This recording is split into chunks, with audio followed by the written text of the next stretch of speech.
C'est un plaisir pour moi de me mettre aujourd'hui à côté de l'auteur pour le présenter.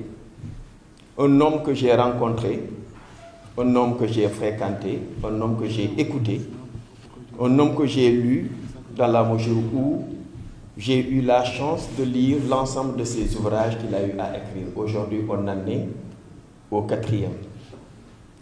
Je félicite l'homme de passage parce qu'aujourd'hui, le monde des intellectuels semble être dans une situation très difficile. Pourquoi? Parce que les livres ne sont pas assez fréquentés comme d'autres sources d'inspiration. Mamadou Moutbane a un parcours sinusoïdal. Pourquoi je dis qu'il a un parcours sinusoïdal?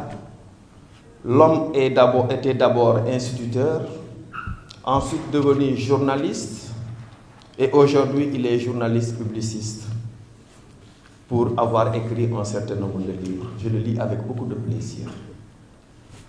Mamadou Moutbane est né à Pire, dans le département de Tivaouane.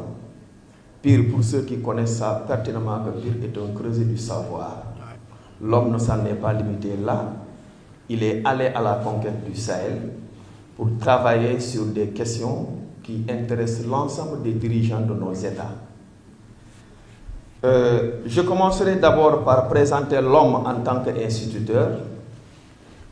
Il a servi d'abord dans le département de Nioro, ensuite à Dakar, de 1999 à 2006. Il a été titulaire d'un diplôme supérieur de journalisme au Centre international d'enseignement à distance de Rouen, ce qui lui a donné aujourd'hui le statut de journaliste qu'il incarne avec beaucoup d'engagement, mais surtout de fierté. En 2003, il était le correspondant du quotidien Le Soleil. En 2004, le reporter du Messager. De 2006 à 2007, il est devenu directeur de rédaction du quotidien Express News. De 2009 à 2010, directeur de la rédaction Réumi Quotidien. De 2011 à 2012, directeur de publication et administrateur du site lesénégal.net. De 2012 à 2013, conseiller en communication de l'APIX, chargé des grands travaux du Sénégal. Et en 2017, il est devenu le directeur général du quotidien Dakar Time que lui-même a fondé. Et en 2018, l'homme a obtenu son diplôme d'études supérieures en diplomatie au Centre des hautes études de Dakar, le Centre d'études diplomatiques et stratégiques de Dakar, le CEDS, dont le directeur général est là.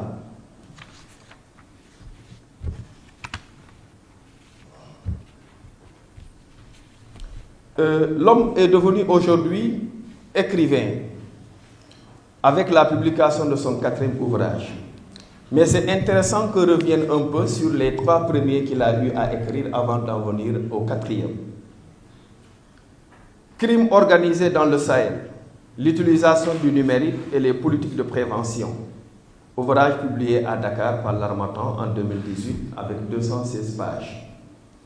Mamadou Moutbane a essayé de disséquer dans cet ouvrage la criminalité organisée au Sahel dans un contexte marqué par l'impact du numérique sur l'environnement géopolitique de l'espace étudié.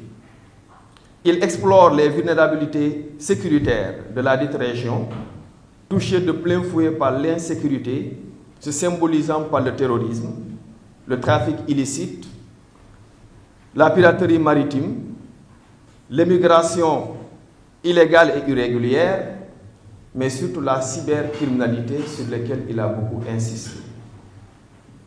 L'auteur a mis en avant l'utilisation du numérique par les criminels dans leurs activités. En 2, il écrit Les Sénégalais de Boko Haram, toujours publié par l'Harmattan à Dakar en 2020 avec 327 pages.